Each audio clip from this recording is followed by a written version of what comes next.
Burials, as we've been hearing, are a very contested area.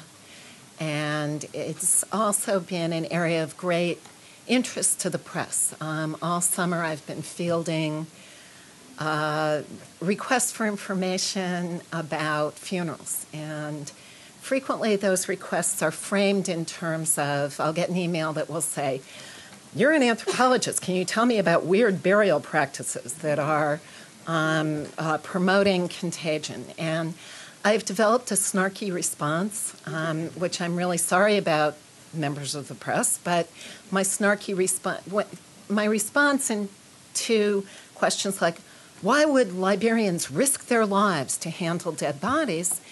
And my response is, why do Navy SEALs and Army Rangers risk their lives to recover the bodies of their dead? Concern about the bodies of our dead is a species-wide concern.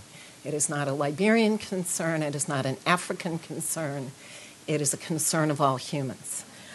And because there have been so many clashes and moments of contest around funerals, we took this, or around handling the dead, we took this as an area for discussion in our deliberations. The actual facts on the ground of how people organize funerals, how they handle the body or don't handle the body, varies enormously across these three countries and in regions within these countries. There isn't a single answer that any of us as anthropologists can give about how funerals happen in this region, even though, as you can see, it's really a rather small region. But there are some basic lessons that we can learn from both the clashes that have occurred around the treatment of dead bodies and the practices that have emerged, often innovations that come out of communities themselves, not that are being developed by anthropologists or by public health initiatives, but have kind of emerged as communities come to recognize the danger, recognize that corpses are very contagious, and that we know that funerals, particularly large funerals, have been sources of transmission in some instances. Anthropologists like funerals as life cycle events because they bring together, they often concretize the events in the life of an individual, so that funerals in West Africa, just like in the United States, are kind of the summation of a life. And if we're using an individual's life as a window into that culture, into meanings, values, institutions, organizations that all coalesce in the life of any person, it's a good moment where we can see those things kind of laid out for us very explicitly. Throughout this region, funerals often draw together far-flung members of families who may be residing transnationally or in other areas within a specific national state. And so for that reason, they are also, or looking at them carefully, is related to those issues of mobility and seasonality that we've heard about from other colleagues. We want to keep emphasizing to any practitioners who are here that the dry season is about to begin. This is historically a time when people start to move because they can. Because roads that are otherwise impassable dry out, you can move around more easily. It's the break in the agricultural cycle between the harvest and the preparation of the next year's fields. This is when people hold commemorations for the dead, even when bodies have been buried earlier. So in some ways, that institution of holding, of actually burying the body and then having the ceremony at a later date is a good model if we want to discourage people from handling bodies and say, well, you already know of a way of safely commemorating the dead without touching the body, without having the body above ground. But there are also sites where people come together from many places, and so we might actually want to discourage these kinds of events from happening or advise people to put off these events for maybe another year. We have also kind of derived a series of specific recommendations. We've got actually, I think, maybe 6 of them, 6 points and recommendations for practitioners. And in our discussions, we drew on, and we were fortunate to have a colleague with us from Guinea, Sylvain Landrefe, who has been working with the Red Cross there on helping communities develop their own practices for safe burials. So we depended heavily on his advice. The first big area of concern and subsequent recommendation is that families value being able to see a person, see the body. So the question of visibility. Some of the most disturbing events coming out of Monrovia, at least the way people describe them, are when individuals are taken into Ebola treatment units, and then because record keeping is not very good, they may die, pass away, and then the bodies have been taken away and cremated without family members being informed. In some cases, people have been put into ambulances, and their families didn't even know which treatment center they were taken to. So they didn't know where to go and find them. Grounded on that experience, the best practices that seem to be emerging are ones in which there is provision for safe viewing of the body by more than one member of the family. 2 or 3 people who, from a safe distance, can actually see the face of the person briefly from a distance, no touching, can take pictures, cell phone pictures, to share with other family members. What people want is confirmation that indeed their loved one has passed away. Oh, wow. All right. Okay, visibility, that being a big one. The second one is location. People want to know, even in the worst case, if there is cremation, where the whatever remains there are have been located. It is important to remember that at least 2 of these countries went through devastating wars in which people were lost and no one knew what happened to them.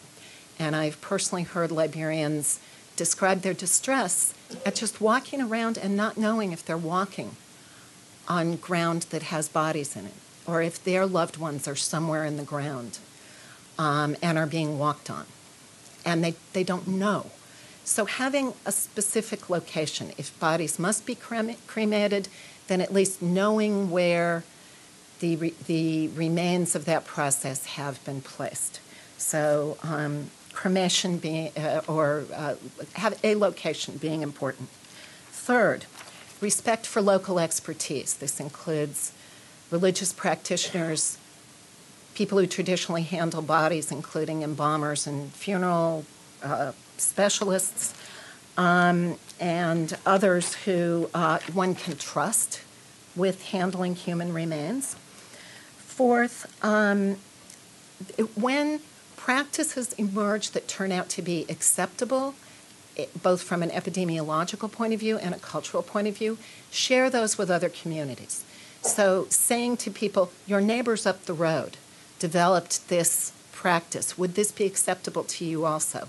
Rather than saying, we in the international community believe you must do this to have a safe burial.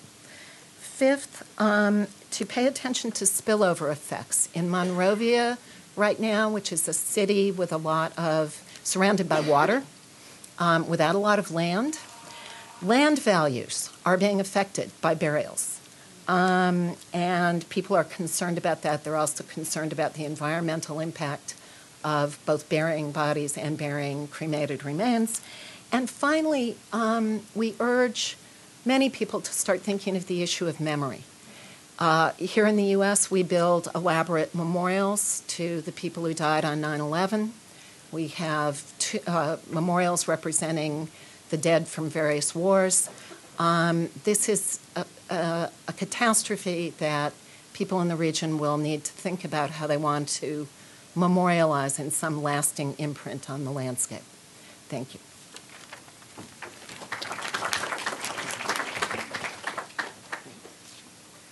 Next up, we have Ms. Alombroda, Fode Bati from Quinnipiac University. He's not an anthropologist, but we let him sit here with us.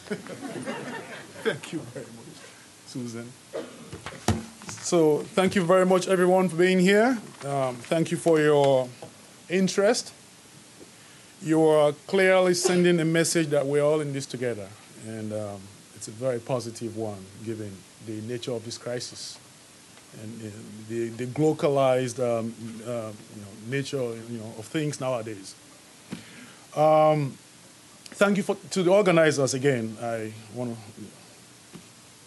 support what other people have said earlier. So we convened in our subgroup to talk about issues of identification, diagnosis, and surveillance of cases. In the absence of any known cure for the disease and any speedy means of testing for the disease, we believe that one of the best hopes for controlling this disease, the spread of it at least, is highly dependent upon surveilling proactively, identifying cases and getting them to treatment centers if need be. And so we clearly put a lot of work into this. And I would like to thank Robert Hearn in this regard from the CDC, who the notes I have here in front of me are very clear, very lucid, and that's all due credit to him. And Mohammed Farzi at George Washington University here, if he's here. Thank you very much for putting the notes together, for being a really efficient note taker. If any aspect of my delivery comes across as ineloquent, that's entirely my fault, and I apologize in advance. So, okay. There are several key points that we touch upon. We touch upon issues of community engagement. We talked about issues of trust. We have recommendations regarding trust. We have recommendations regarding stigma, stigmatization of victims, and several more. I will give you a very broad outline, and then I'll come back and flesh out a couple of the points that we came up with.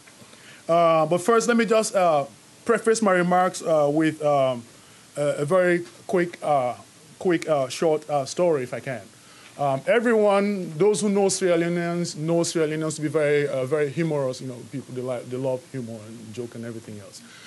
Even in the middle of the war, Sierra Leoneans found a way to joke about the war and rebels and everything else. And even in the middle of this such a very tragic catastrophe, Sierra Leoneans have found a way to humorize events and put up with what's going on. So that's really appreciated. Someone once said that Sierra Leoneans will stand and joke on the highway to hell. So let me just quickly tell this very short story. It's kind of a retelling of a story that was frequently told during the war. Okay, so even in the middle of such crisis, life will still go on. Life still goes on. So there are people who go about their daily businesses and as if things were normal. So for a neighborhood thief, his job is to still go around stealing chickens and other kinds of things. And so the story is told of this neighborhood thief who stole someone's chicken, and the whole neighborhood is running after him somewhere. Imagine it to be somewhere in Freetown and everything else. But this is a really speedy guy who was outrunning anyone else. Probably must have been a track star in school or something else. And he has this chicken, and and the people can't catch up with him. They're like, thief, thief, and he's still running. And then they say, oh, wait a minute, Ebola, he has Ebola, let's catch him. And then he said, no. I'm a thief. I don't have Ebola. You know, that's a whole different issue. So this really speaks to the stigma of having Ebola, how stigmatized Ebola has become. So we talked about issues of stigmatization in our small group.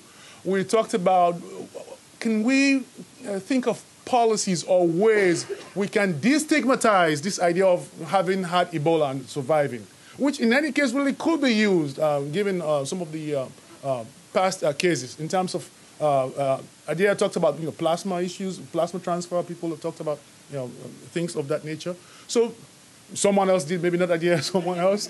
So clearly, we have to find ways of destigmatizing victims because they really they represent one of the best ways of addressing this disease. We talked about issues of using local community personnel like chiefs and so forth to transmit health information because they are much more believable and back and forth in terms of deploying them in communities. We discussed briefly around the lockdown. I'll come back to that at some point. In terms of, we talked about trust, consequences of reporting. What if someone were to self-report? There are issues of job loss. People being very fearful of those who might have come into contact with this disease. So what happens in terms of loss of revenue? People fear of shaming, isolation, or being shunned by your community members. So we have to find policies around all of addressing all of these issues that come up.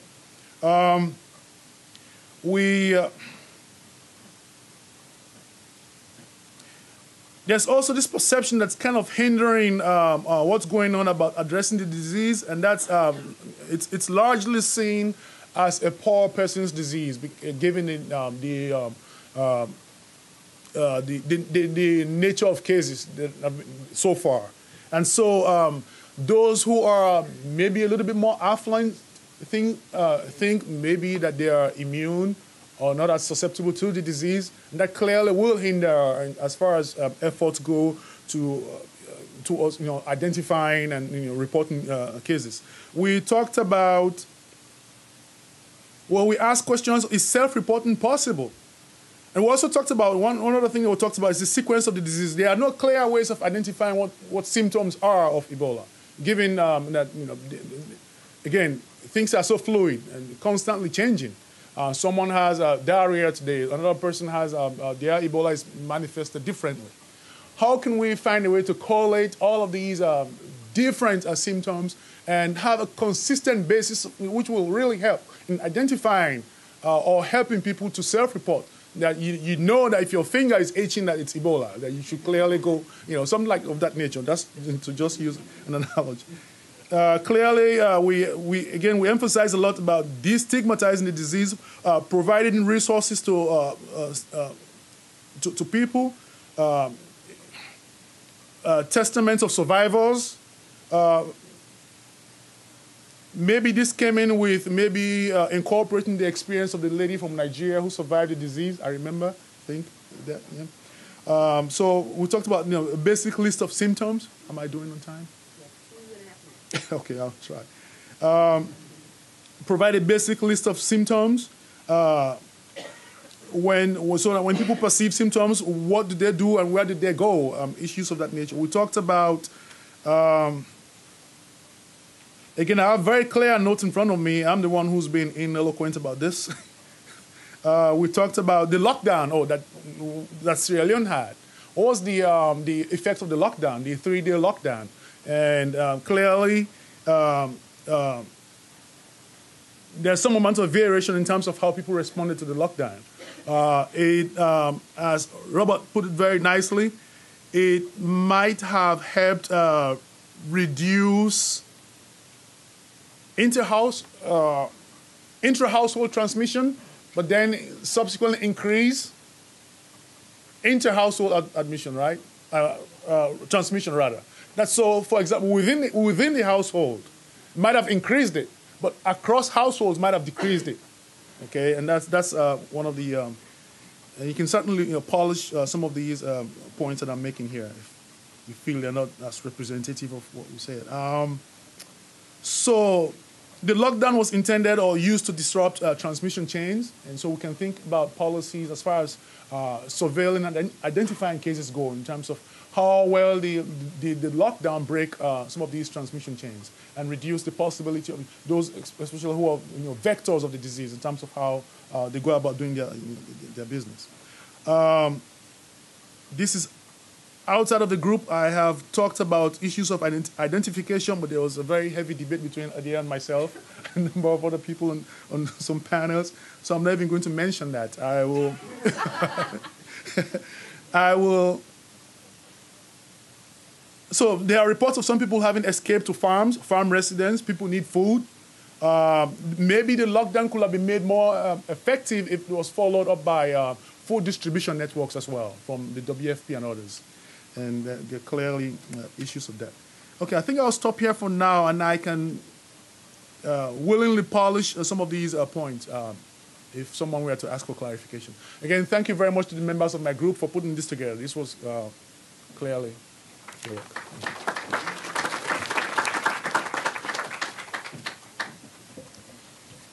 And I also want to reiterate that we'll have a report that will come out of this that will report on everything that we discussed and make it polished for people who want. I mean, we just finished talking today, so these are a bit rough at this point. But now I'd like to invite up Danny Hoffman from University of Washington, who will talk about military coordination, militarization, and security issues. Thank you, Susan, and thanks to you all for being here and for sticking it out late on a Friday. For those of you who have ever spent any time around anthropologists, you probably know that when you introduce the topic of the military or militarism, you are guaranteed a rich and interesting and very loud discussion, which we certainly had. But it was an incredibly fruitful one, and so I want to walk you through a little bit of what our concerns were, how we broke this rather broad topic down, and then some specific recommendations that collectively we came up with. So the way that we deconstructed this, our topic a little bit was to break it into a discussion about the presence of foreign militaries. As I'm sure most of you are aware, the U.S. military has become a major actor in the Ebola response in Liberia, in Sierra Leone. The British forces have been certainly heavily involved, and the French have been major actors on the Guinea front. So we dealt with the question of foreign militaries. We also talked quite a bit about domestic security forces, clearly a factor in the ongoing crisis, both in the response and in, not surprisingly, in what we anticipate will happen afterwards. We dealt with the question of what fault lines politically does this crisis look to potentially reopen in this region that has had, as I'm sure most of you know, a very difficult recent history. And finally, we talked about the fact that it's really important in the context of this crisis to disaggregate the term militarism or militarization from the military. For better or for worse, this was a crisis that was militarized long before any militaries were involved. The scale of the logistics, the ways in which health is being provided and talked about in this region all have very specific histories and modalities that are essentially those of military campaigns. So with that, we worked out a series of 9 specific recommendations, actually some quite precise and some broad, and I'm going to share a few of those with you now. The first is that the thinking that happens around the deployment, especially of the U.S. forces in Liberia, this is the moment to start talking about the post-deployment transition. That this is really an area where we felt like we could meaningfully engage. And to give you an example, one of the things that has been the real standard of the U.S. Intervention is the construction of these Ebola treatment units. That's the major contribution. We need to start talking now about what happens to those units once the U.S. forces leave, the actual physical structures. We felt that there was a very real chance that, certainly in rural areas where infrastructure is quite limited often, or has continued, or remains damaged after the war, that these will be incredibly valuable spaces to lots of different people. And if it's not clear from the beginning what is envisioned as the future of this infrastructure, this is a potential fault line in local communities. It has to be established now what's intended. The same thing goes for a lot of the vital supplies, computers, vehicles, all of the things that will be supporting these units. From today, we need to be talking about what is anticipated to happen with these things. Who will they go to? Who will be responsible for them? Will they remain? Will they not? And this needs to be made very clear to people on the ground as well as to the international partners. Now, our second recommendation had to do with the fact that all three of the most heavily impacted countries in this crisis have very specific and very different relationships to foreign militaries. As you all know, the demarcation of foreign involvement has followed more or less the former colonial histories, the British primarily in Sierra Leone, the French primarily in Guinea. The U.S. has had a long relationship with Liberia. So it's important that international operators recognize that this history matters. It matters to people on the ground, and that foreign forces are not viewed neutrally. They have a history that is going to play a part in how this unfolds. In some cases, this could be quite positive. In some cases, it could be quite negative. But the most important factor is that nobody assume that there is a neutral standpoint on these issues. So to give you a quick example, in Guinea, very often on the local level, interventions by the French forces are perceived very negatively because of the history of that relationship. But many people have living memories of U.S. forces being involved in public vaccination campaigns at an earlier moment. And so there is a very different relationship to the perception of the U.S. presence in Guinea. So anybody that's working in this region, working on these issues, needs to understand what the local history is and be attentive to it, and particularly the colonial history. We also would recommend that an internationalization of these forces, even a symbolic one, can go quite a long way.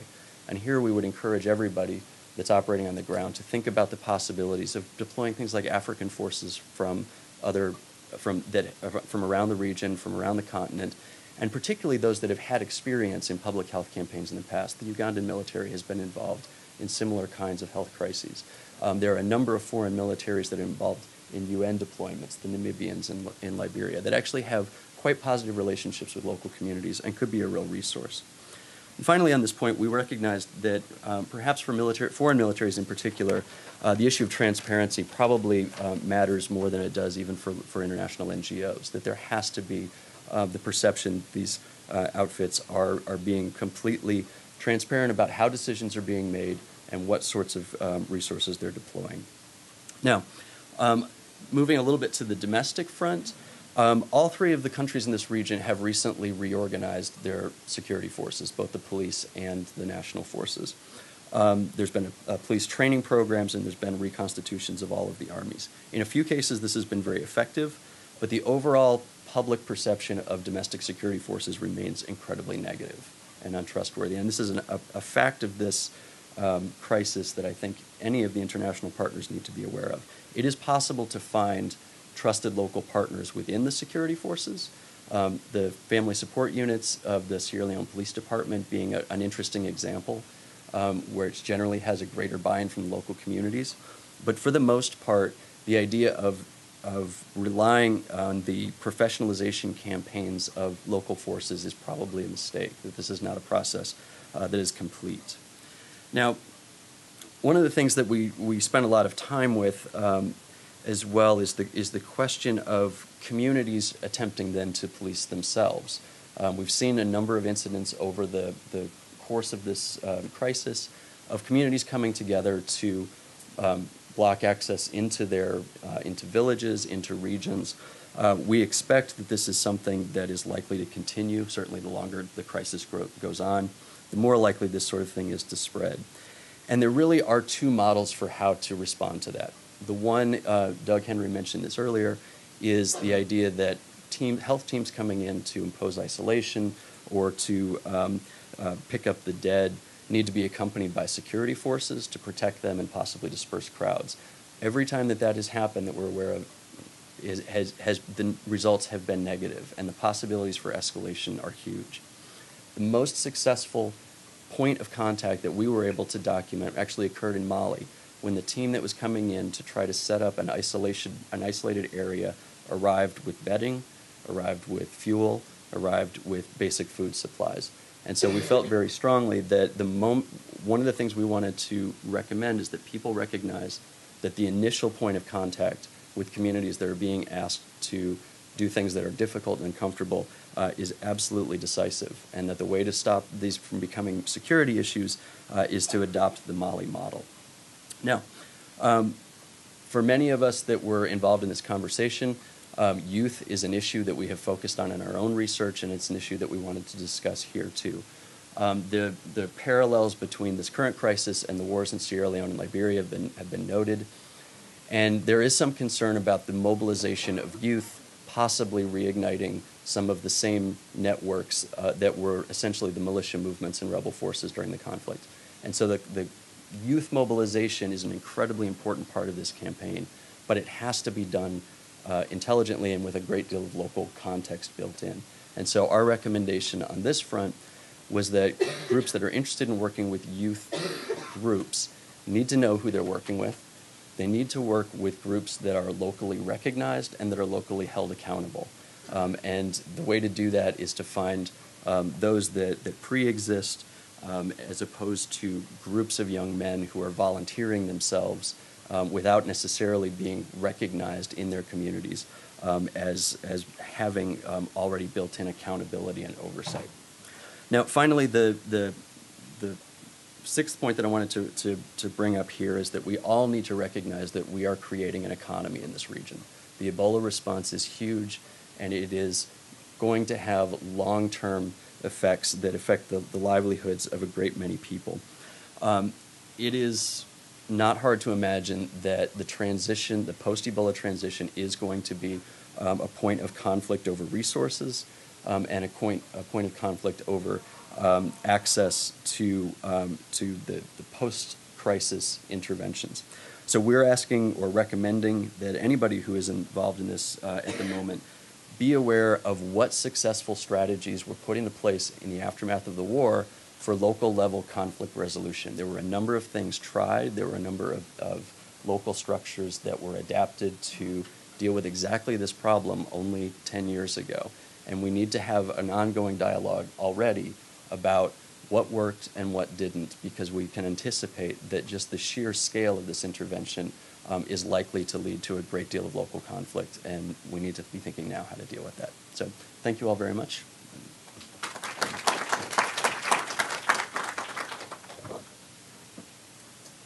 And our last panelist is from right here at GW. Steve Lubkamin will talk about Beyond the Epicenter, Neighboring Countries and Preparedness. Okay, thank you very much. Many of the issues that have already been discussed are ones that have bearing, and so in some sense I run the risk of repeating some of what other people have said. But I want to really draw your attention to what I might call the unit of analysis and the unit of action. This is a disease that is a biomedical condition that is transmitted through social interaction and, of course, is going to be mitigated through social interaction and through social institutions. And one thing we can do when we look at these countries is we can say that the countries are not natural units of analysis when it comes to social interaction.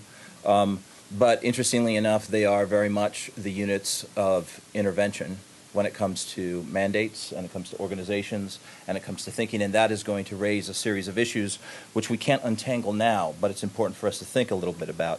These neighboring countries this is a region tied by historically, whether it's through the events like the civil wars that were deeply intertwined, socially, economically, as we've heard with the dry season, and there are some commonalities that are important. At the same time, this is also an area of enormous heterogeneity, enormous difference in religious, social, institutional, and customs beliefs. And I think that that's important and speaks to some of the things that we hope to do with this network in creating mechanisms of referral that can speak not just to the commonalities, but to some of the specificities.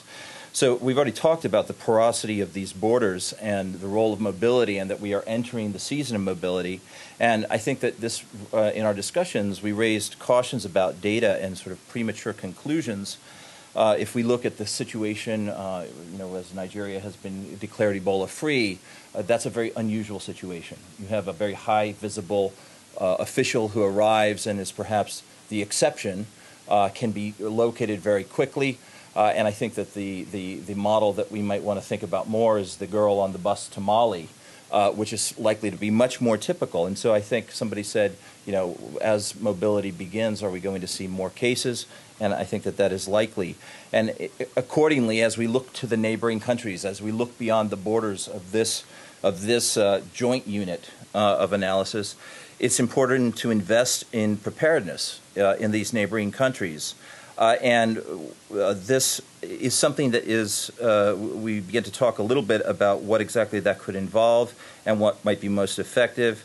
Lessons learned locally in one place that can be taken elsewhere. I talked about peer-to-peer mechanisms may have more organic resonance, and those analogies may travel further and make more sense than simply messages that are being brought in from the outside. And I think we also spoke about the need for an expanded notion of preparedness that needs to take into account and address more than just biomedical training and supplies, but also take into account how is it that disease and intervention itself is being perceived. How is these activities of preparedness that seem self-evidently well-meaning and good can be interpreted in a variety of different ways. How is it that test vaccines, for example, may be interpreted? And we don't have to look far to understand that specificity is not necessarily exotic. We have our own debates in this country about the meaning of vaccines, and it's a hot debate, as many of you know about it. Social theories of blame, and some of these have been alluded to previously. Liberians are seen, there are stereotypes about Liberians, and these are likely to be amplified and travel further, and we know that they are, in fact, and how bearers of messages are received, who is trusted. Danny just spoke moments ago about assumptions that we can't necessarily make about are the police in fact protectors, or are they seen as predators? And we really need to understand this in its context. And as Mike alluded to earlier, you can sum this up in the statement of meeting people where they are, rather than trying to tell them simply where it is that they should be. And so in this sense, simply falling back on scientific facts is probably not sufficient. Simply transmitting the scientific message. We really have to have another point of departure, and that requires investigating what are the anxieties and the logic behind those anxieties, and address those seriously rather than dismissively.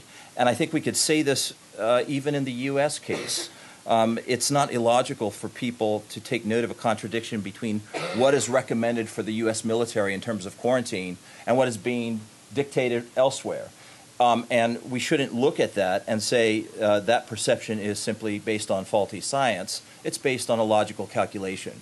And in some sense, we need to go and respond to that logic, address and find people where they are. And this would be no less so in the U.S. Or in these neighboring countries. And I think that this goes to, I guess, my next major point, which is, who is my neighbor?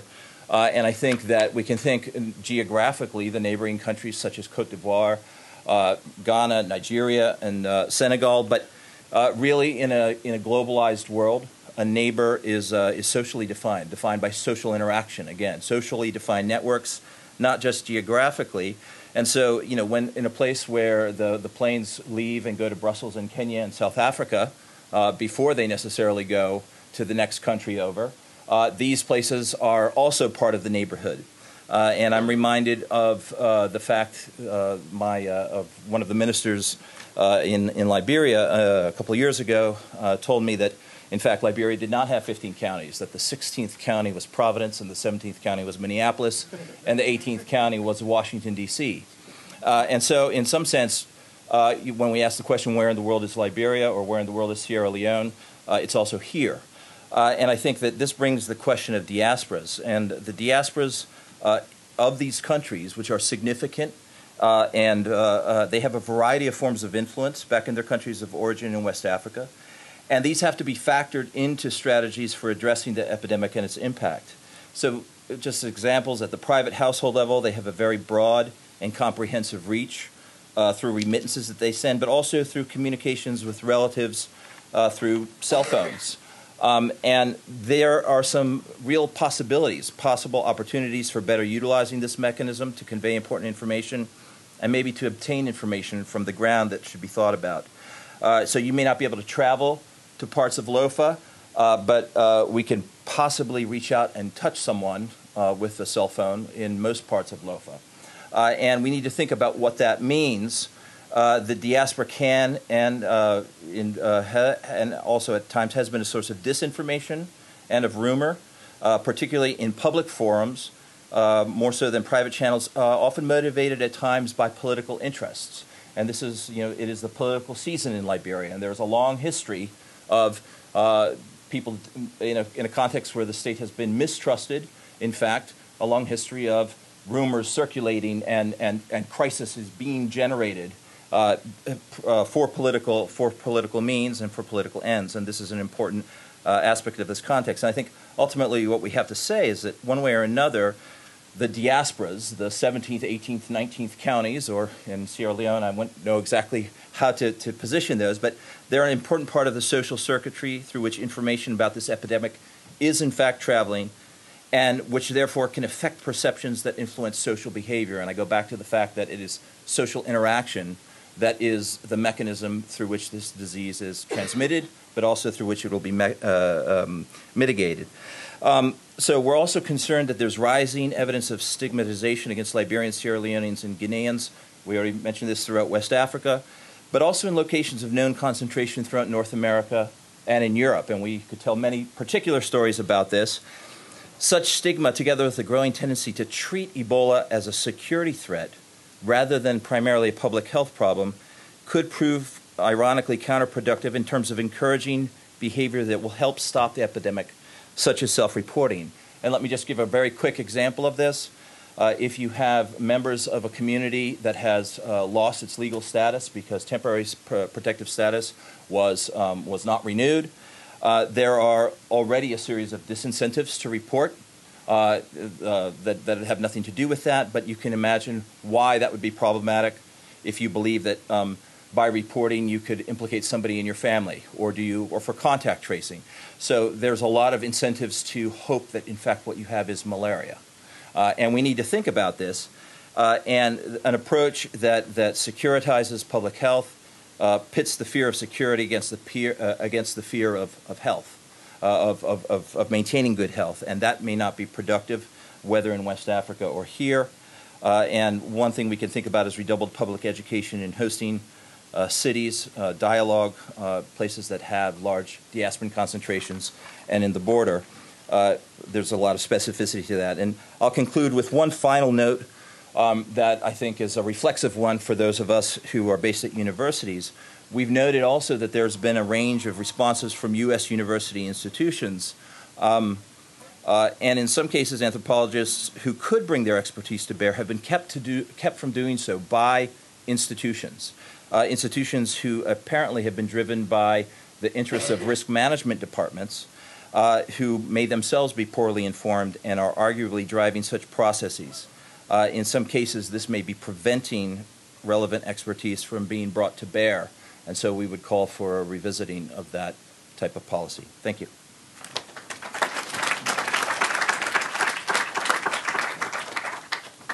Thank you to all the panelists.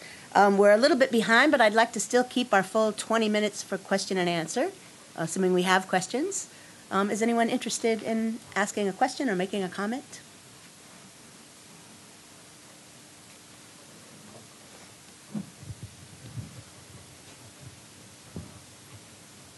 And again, I invite any of the experts in the room to respond if they feel moved to do so. Yes, thank you again. That was great.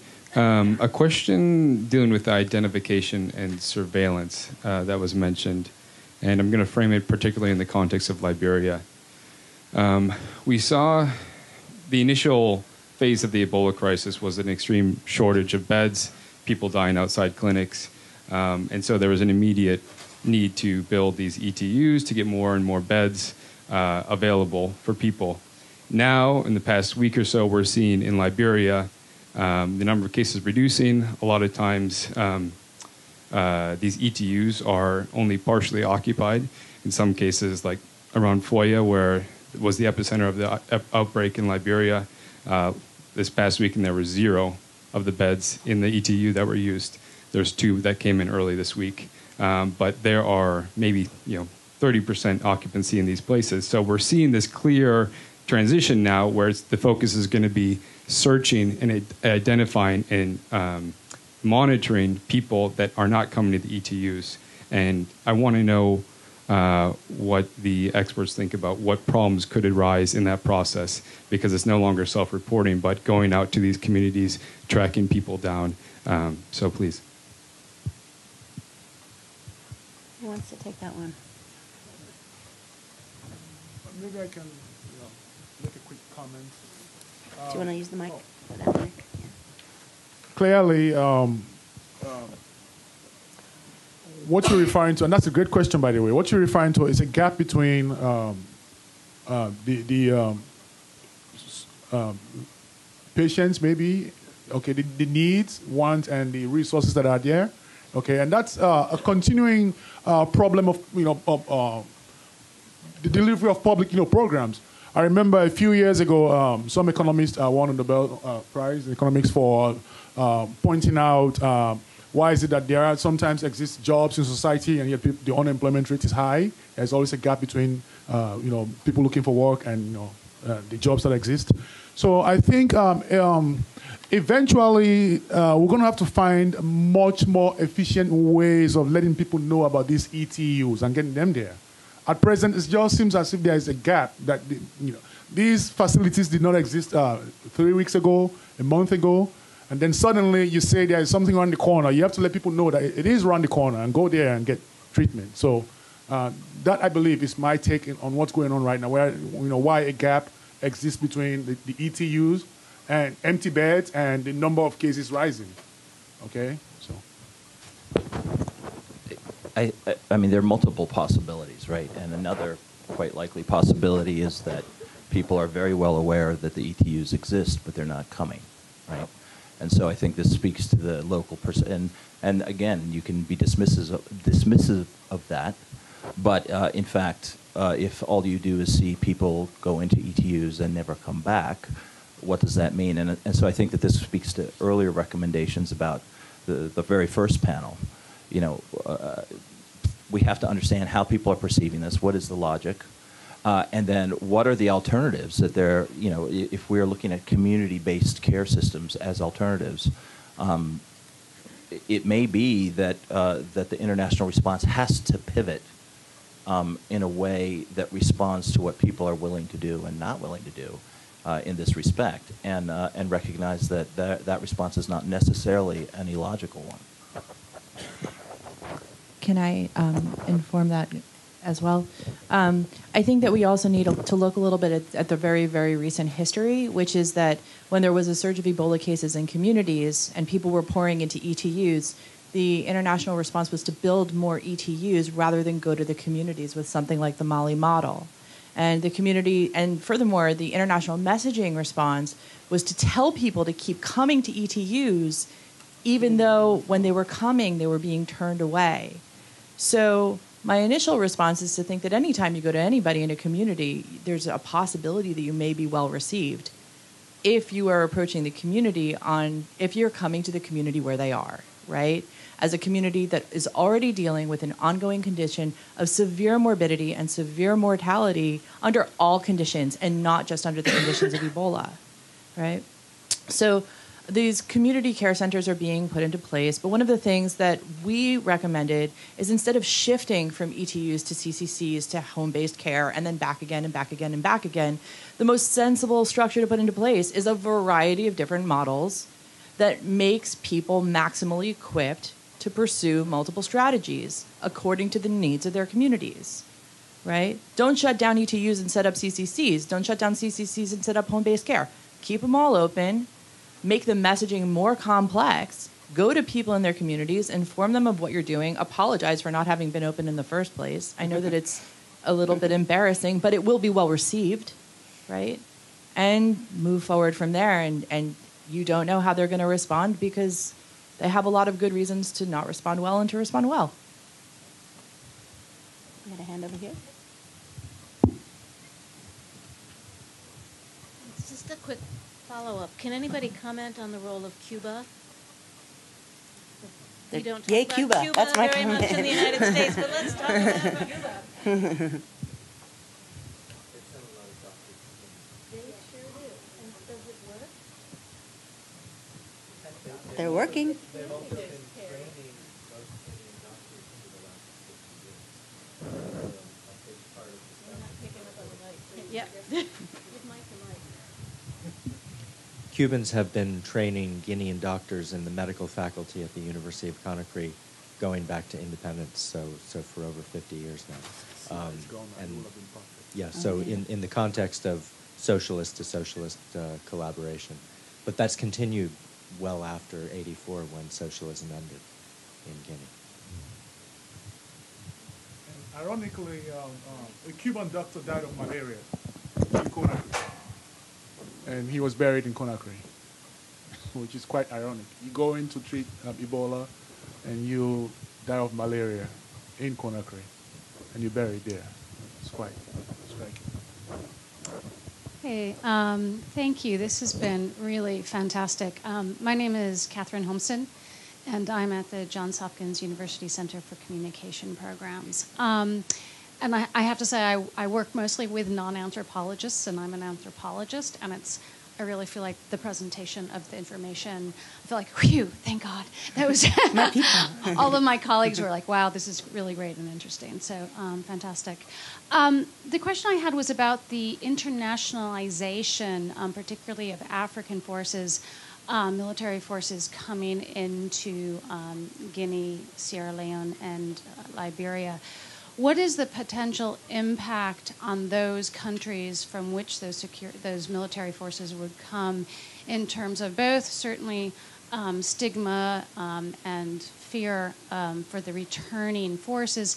Also, what is really what's the potential for those public surveillance health surveillance systems to be really able to catch Ebola coming back into the strength? And is that really realistic? Is it wise? I'm thinking it would be great in the countries, but what about the countries going back? Danny? Thank you very much. No, those are great questions. I mean, as you probably know, the African Union has for quite a while been talking about this idea of a rapid reaction force. It's been something that's been on the table in various guises for a long time. And it's not something that is equipped to deal with this right now. So the idea that you could have African troops deployed solely, I think, is not realistic. This is our recommendation for thinking about this is not specific. We want to float this as an idea that we think is worth pursuing and working out the mechanisms for it.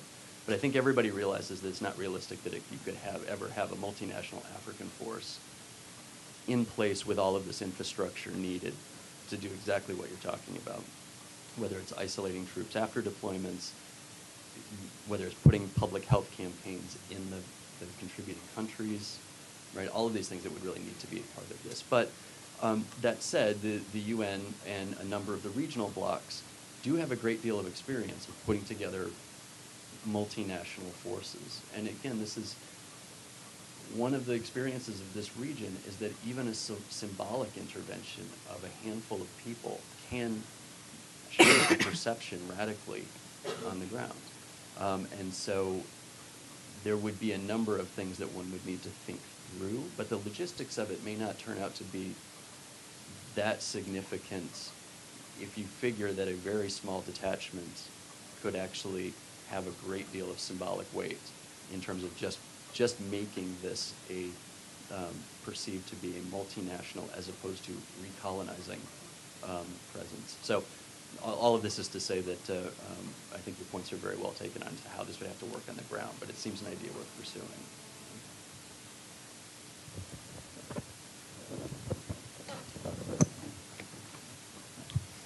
Hi. Dr. Lubkin spoke a little bit at the very end of his remarks about steps that universities have taken to curtail academic exchange with these areas. And I was very surprised I didn't hear more from that from other panelists. I'd be curious as to what the other anthropologists in the room feel about that, and particularly with the association, is there any sort of common statement or position that might be put out in that, or even with academic associations in general trying to unify around that point? I'm one of them. My university stopped me from traveling 2 days before I was set to go. I had a ticket, I had a hotel room reserved, I had insurance, and I was stopped from traveling. So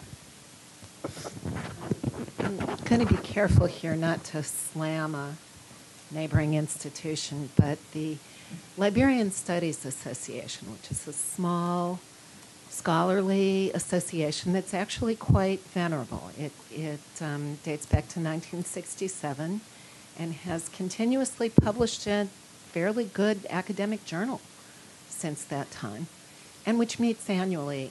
We recently had the invitation to host this coming spring's annual meeting was recently rescinded, and we had to scramble to find another site. And as I said, I'm going to be careful and not say who rescinded in public, but it happened, and it was it was disappointing. And apparently the impetus for this came not from any particular administrator, but from the risk management department, and it echoes an incident recently also in my region of upstate New York, where a major university canceled a speaking engagement by a photojournalist who had recently been in the region because he would have been coming on the 22nd day back in the States with no symptoms. But the university still received a lot of calls from concerned parents, and so they canceled his appearance, even though they have a major school of journalism, and he was a pretty important journalist. So anyway, those are examples that we've been dealing with and encountering. And yeah, it might be good for the AAA to put out yeah, I'd like to hear if Ed has any a response statement to that, about actually.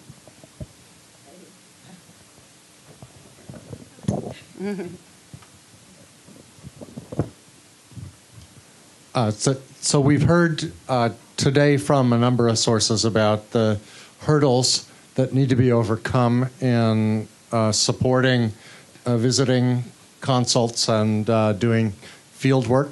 This is just one of them, and it's certainly something that we need to go to work at. As was pointed out in one of our discussions, there are university policies that may limit visitations to a university campus.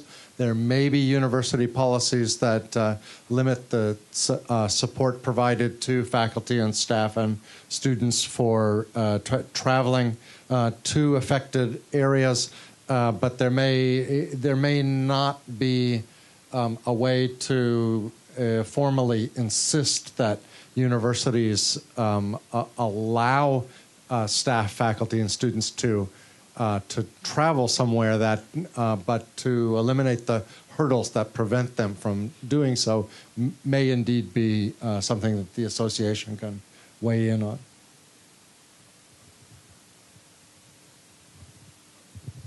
Well, if there are no further questions, then I'll invite Ed up for the closing remarks. Oh, sorry. Just a question about whether you're going to make this available. Is this going to be available as a podcast, or I mean, you may be filming back there, but it was an incredibly valuable session, and I think even better than the webcast or the webinar was, which I also saw. I just wanted to thank you for organizing it and for all the groups that supported it, and thank you. I hope it is going to be available. You can speak to that maybe. So why don't we end this portion? Okay. Thank you.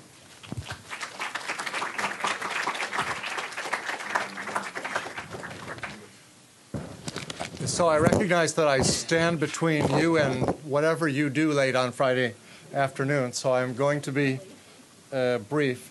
But I will, I just once again, I think that you've gotten a flavor of how fortunate we are, to have assembled such a thoughtful, talented, committed group of folks with the generous support of the organizations that have supported us. And the question is, so what happens next? And indeed, this event has been recorded and will be available for streaming. And we at the association and through the other information channels will make sure that the address, I believe it's actually going to be a YouTube video. It will be accessible through our website, but it will also be accessible directly at the YouTube as well. And I think within the next 24 to 36 hours, we'll be able to communicate about that. It might be as late as Monday morning, but there you go. So we are fortunate in the American Anthropological Association in that we're inviting about 7,000 of our closest friends to come to Washington, D.C. In 3.5 weeks. We'll be meeting up at the Woodley Park Metro Station at the Wardman Park Marriott Hotel, and across the street at the Shoreham, the Omni Shoreham Hotel. And there will be continued discussions. Some of the same folks that are assembled here at GW this week, but also many others who were unable to attend here. You should also know that the African Studies Association is meeting in Indianapolis next week, and there will be additional discussions. I'm sorry, 2 weeks, right?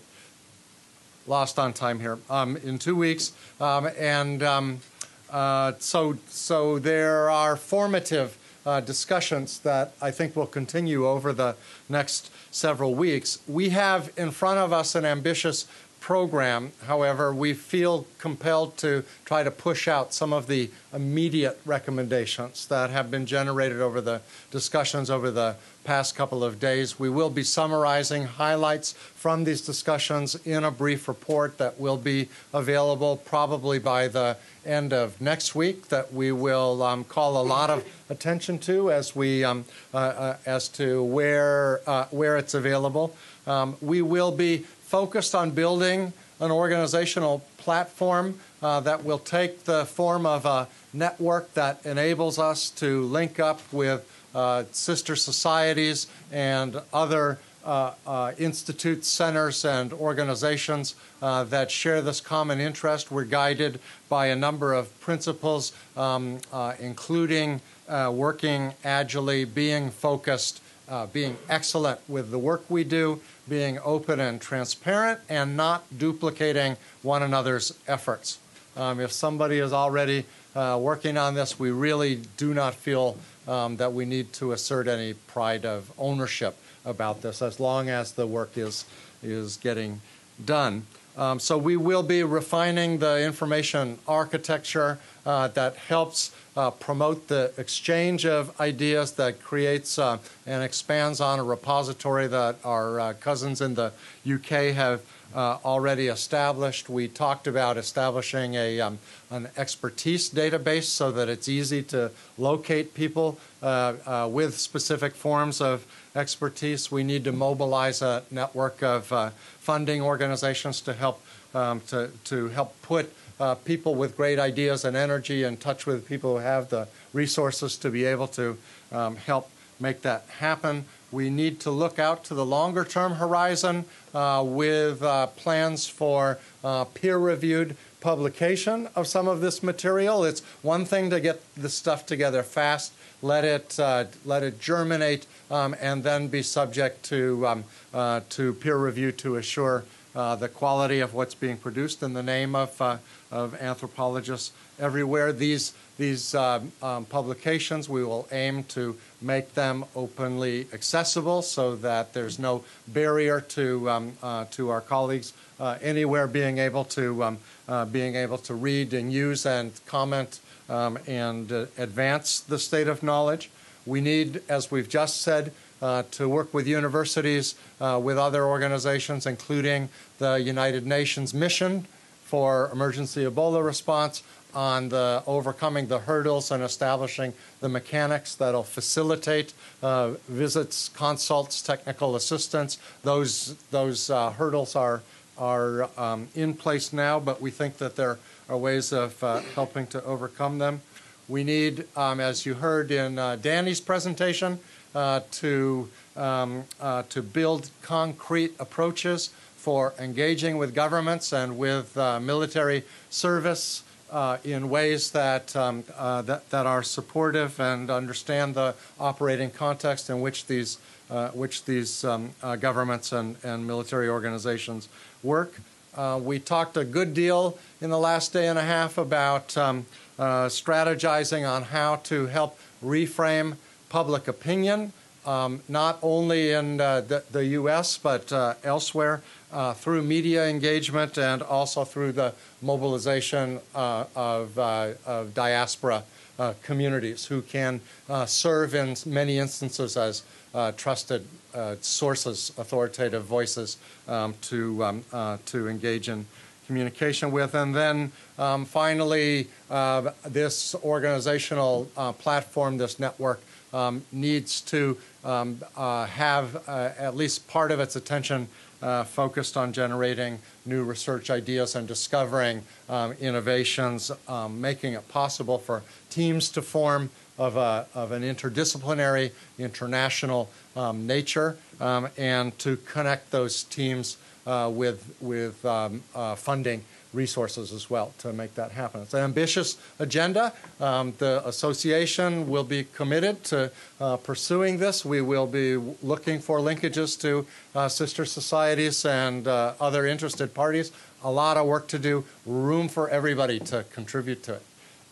So I'll stop at that point. Once again, I don't see that he's still here, but Steve Lubkeman, who with his team, along with Barbara and Michael and the folks at the Institute for Ethnographic Research who have hosted us here for the last couple of days. I'd like to especially point to Justine at the back of the room there, who is a rock star in organizing all of this, and on our staff, Rachel Bishop and Jocelyn Ostin, who have also just been remarkable. But the steering committee, Sharon and Susan and Danny and Steve and Mary, without whom this wouldn't have been possible. And then finally our funders, Wenner-Gren, Guggenheim, the International Development Research Center, and the 3 institutes at George Washington. So thank you very much, and we hope to hear from you.